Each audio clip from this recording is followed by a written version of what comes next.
everybody. Hey, it's Whitney, your host with Needles Embroidery. Today I'm going to show you how to convert a PES file into an SVG file so you can use your design software for your embroidery machine with your Silhouette Cameo design software. So I have opened up Silhouette Studio Designer Edition. It is very important that you have the Designer Edition, otherwise you won't be able to do this.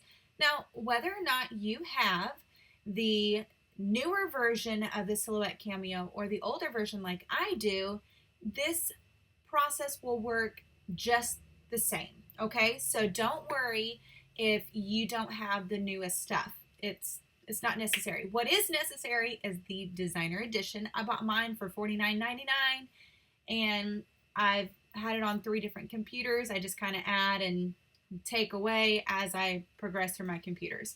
So here I am going to, I've opened up a new layer, and this layer I've gone ahead and given the name Top Layer Bob C in red. So I go to the open file, I look for where the external hard drive has my design, and I am using, like I said, 2 computers, so my Windows computer and my Mac computer. My Mac is not compatible with the software program that I have for my embroidery machine, which is pretty depressing. So I have to go back and forth between the 2 devices, and guys, it just happens. I have this one open. This is actually the very top layer. I did say in black, but it's supposed to be in red. So I'll go ahead, open that up, and it will put it there. I am going to enlarge it so you see what's going on. I kind of like to be able to play around with it. Then later I'll go back and fix the size, okay? So the first thing that I want to do is, once I have uploaded my image to the layer, I go up to this designer tool right here. It has it's the trace tool, and we're going to trace a box around. It says select trace area. We're going to put a box around the bobcat, or the words, the whole thing. Okay, and it has highlighted the part that it is going to trace. Now, I keep high pass filter on, and I kind of play around with the lines. Okay, now you can do it this way, or you can take the high pass filter off, put low pass filter on, and play around with your layers. Sometimes the layers don't want to work for you, like mine. So I go back to high pass, and then threshold. It's at 45% now. And you go up and it blacks it all out. Some of them work really well. This actually just gives me some really nice bold lines, and that's kind of what I want. Scale. Okay, so you can play around with your software. I like to keep it at 10%-ish. Okay, it's at 12. But I'm going to take off the low pass filter. So the high pass filter is on. It's all the way to 300. Threshold, now I can go up a little bit more. It's very picky. If I do this, okay, if I have both on, and actually the high pass and low pass, it gives me a really nice clean line. Now, obviously, you're still going to have some ridges and all that stuff, and I will show you how to get rid of some of those, but this is not going to take all of it away, and they're so minute that most of the time you won't even be able to tell once you have it cut out. So you can either trace the outer edge, or you can trace both lines, and what that is going to do is actually going to give you multiple layers.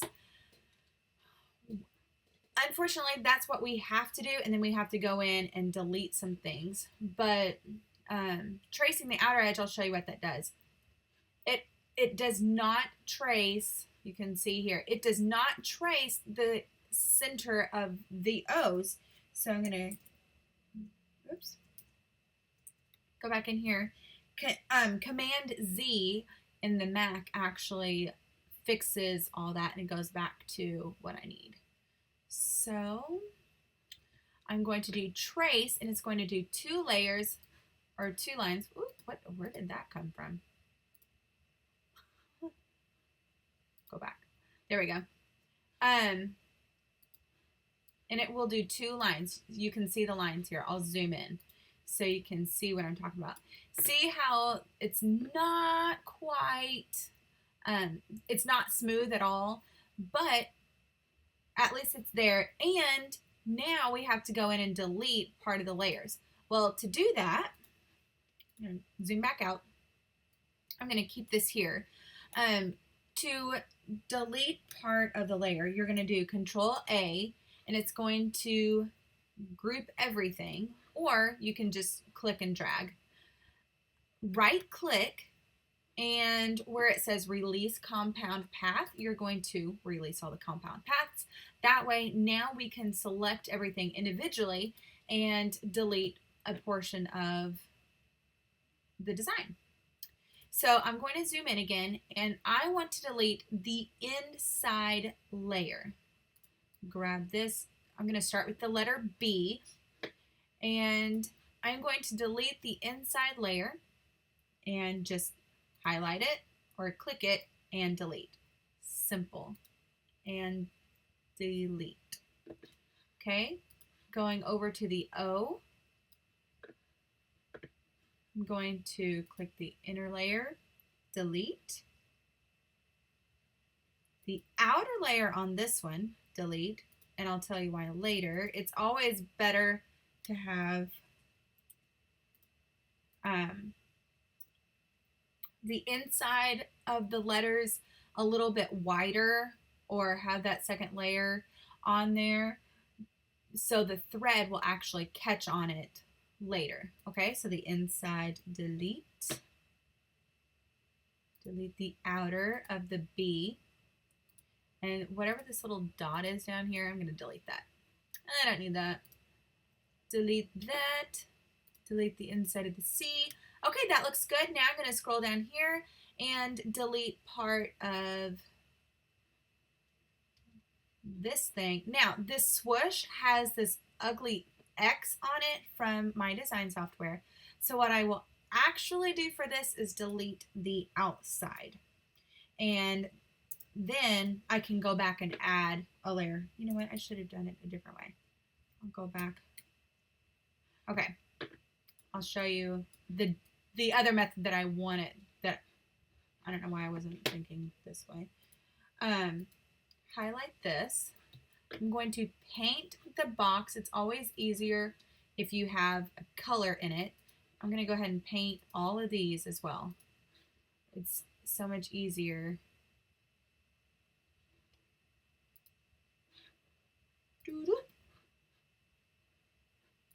And where am I going? There we go. Black. Ah, beautiful. Okay. So the reason why the O and the B are all filled in is because there's a slight opening somewhere. I'm actually not too worried about that. That's the least of my concern. So what I'm going to do here is I'm going to highlight this color. That's not what I wanted to do. Touch the one with the plus sign. Okay, so now I can see where I need to have my outline. And I'm going to go down here where it looks like a target. It's actually, we're actually going to put an offset layer onto it. So click offset. But I want to specifically click on the inside layer of the swoosh. So offset the inside swoosh. I want squared or sharp corners applied. Distance, I take it down to it's like 0.10. You can type it in if you want to. But this makes sure that you have a nice outline around the entire thing. Your thread will catch it. It's very important that your thread will be caught inside that layer. Otherwise, your thread might not catch and it might pull up when you do the satin stitch. I'm going to go ahead and apply. Okay, now I can delete this green layer. I can actually delete that layer. I can color it now.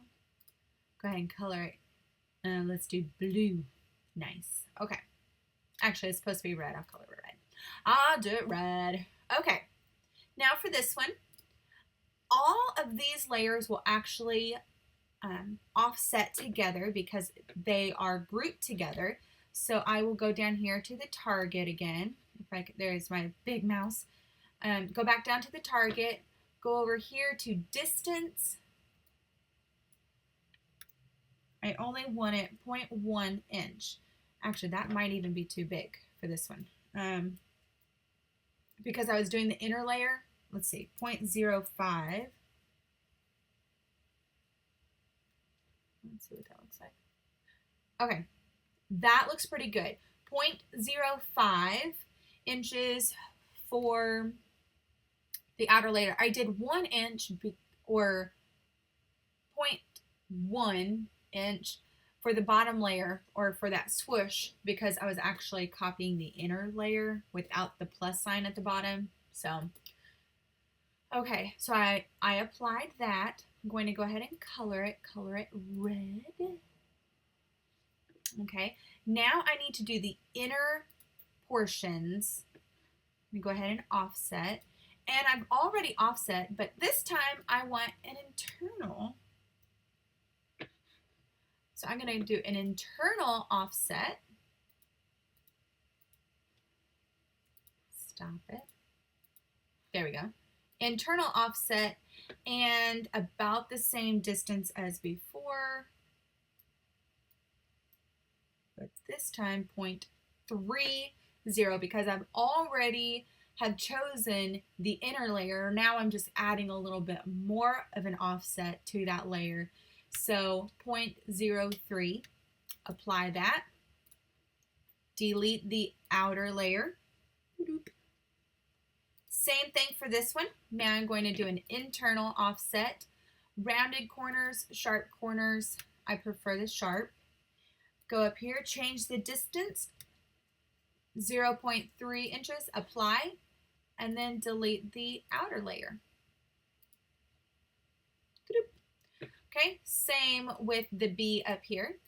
Guys, this is so easy to do. Once you've have gotten the hang of it, internal, it is so time consuming at first when you're first learning, but once you get it down, holy cow, it's amazing how much time it actually will save you when you're doing multiple of an item.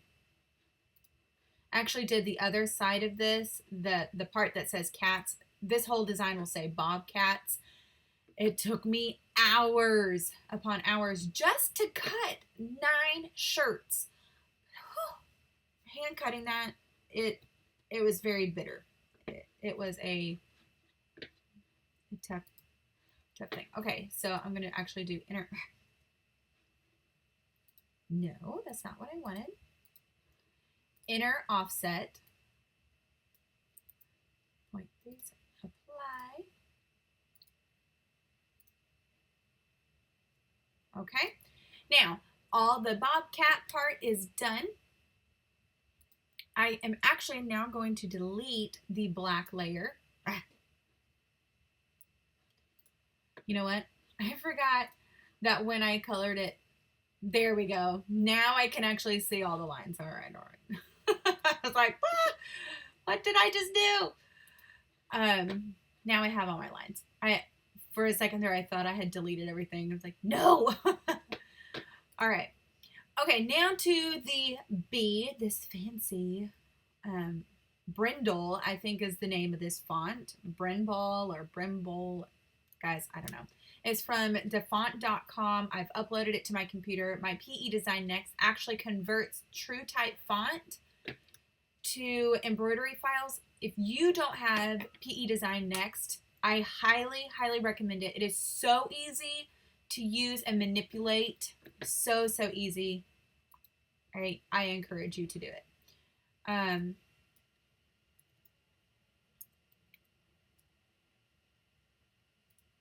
Oops. I didn't do that. I hit cancel. Offset. 0, 1. Well, that wasn't. What was I thinking? My creative process here.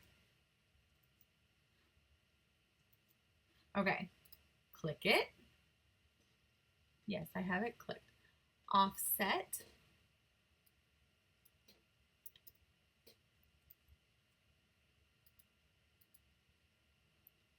.5. Apply. Okay, I can actually delete that layer now. Go up here. I can color it. So pretty. Okay, now I'm going to do the exact same thing to this layer. Down here. Offset.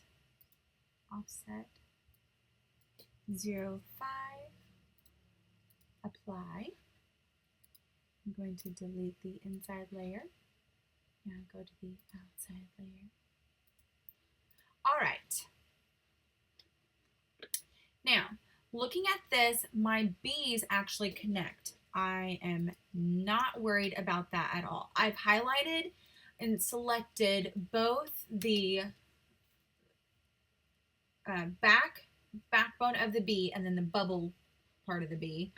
And I'm going to go up here to merge, and I'm going to weld these together.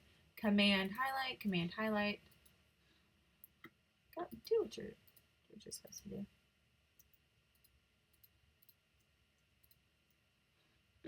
Well, apparently it's not going to weld. Doesn't think that. There we go. It's being silly.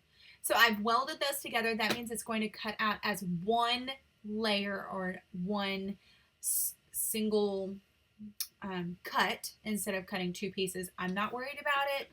It's going to look just fine. Okay, so put this back on top. That looks great. Actually, I can make this go away. So cut that out. Now I have my layers. What I need to do now is make sure that the size is the correct size. So if I capture all of the design together, it shows that it is 10.723 inches wide, and it's going to cut at 9.442 inches tall. I don't need it that tall. So I'm going to go to my other computer. I connected my octopus for USB, and now my other mouse goes to my other computer. Okay, so over here on my other computer, sorry that you can't see this. I now have hiccups. Okay, it is, go to numeral setting size.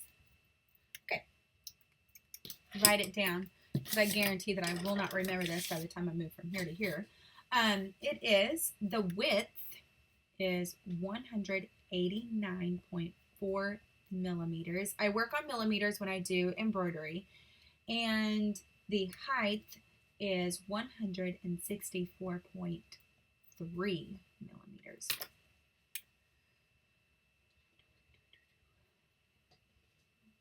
Okay.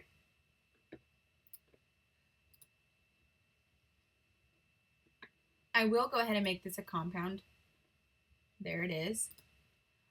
Now it will it'll cut really nice. I'm looking to see how I need to size it. There's a button. I think it's this one. Yes. I'm going to go in here to my settings and change this into millimeters. I went down to the cog, clicked on that, went to general, and here I can select a unit of length, click millimeters, and boom, it's in millimeters.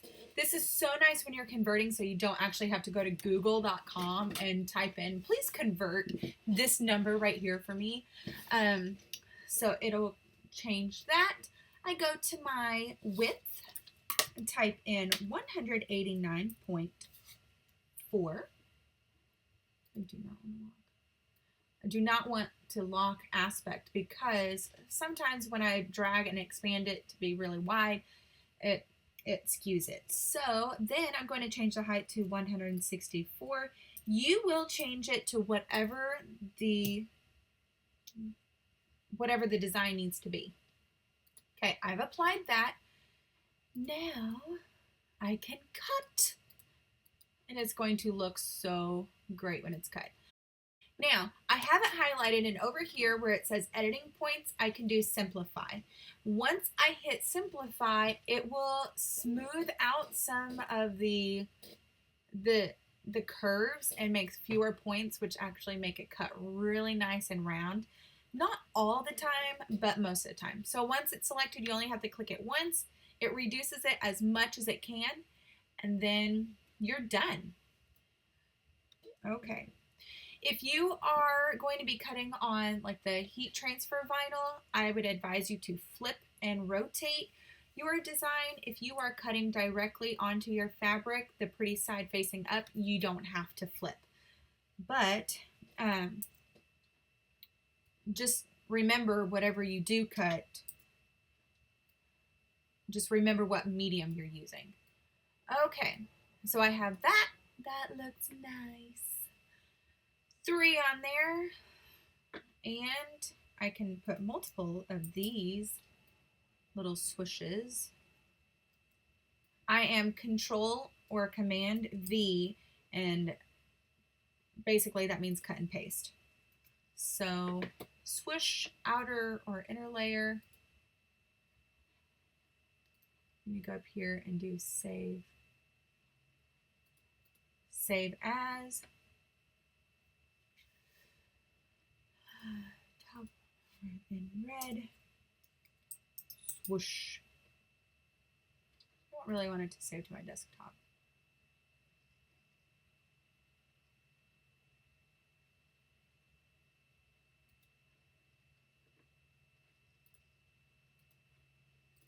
Okay, now I have that saved. I don't have to do anything else to this.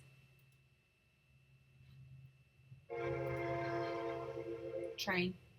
I'm right next door, like right across the street from a train tracks. Oh, I remember what I was doing. It's like, what am I doing here? Save as, save to hard drive, and this is actually the red layer. Do my tags, documents, and okay.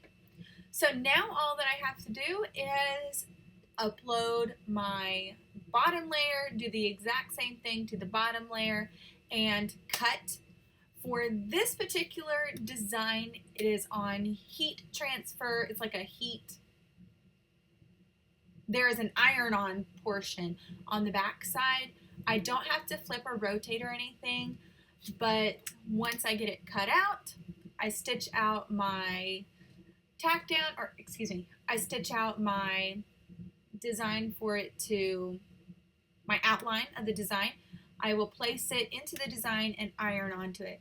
If you are going to be cutting on fabric, you need to prep your fabric first, and you need to put a heat and bond light or something that's going to transfer really well to your silhouette. It's just going to work out really, really smoothly if you do. Otherwise, you might have a lot of fibers. It's going to snag on the blade. It's not going to look as nice and clean. So prep your fabric before you do. There is a video of me prepping the fabric and just showing you quick tips on how to prep your fabric with heat and bond light. So click on that. If you like this video, give me a thumbs up. I really do appreciate all your support. If you want to see more videos like this, please give me a thumbs up. Leave me a comment in the section below.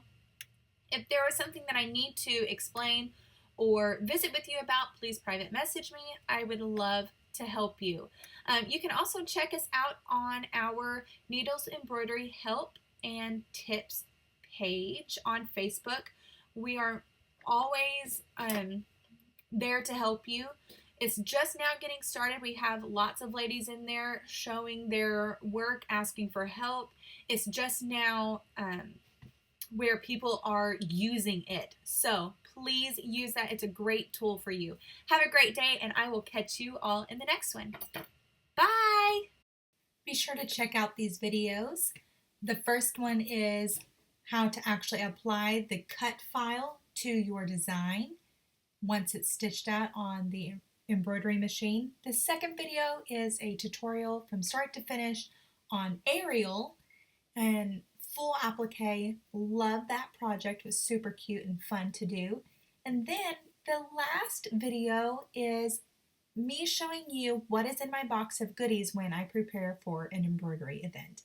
Have a great day, guys, and I will catch you all in the next one. Bye!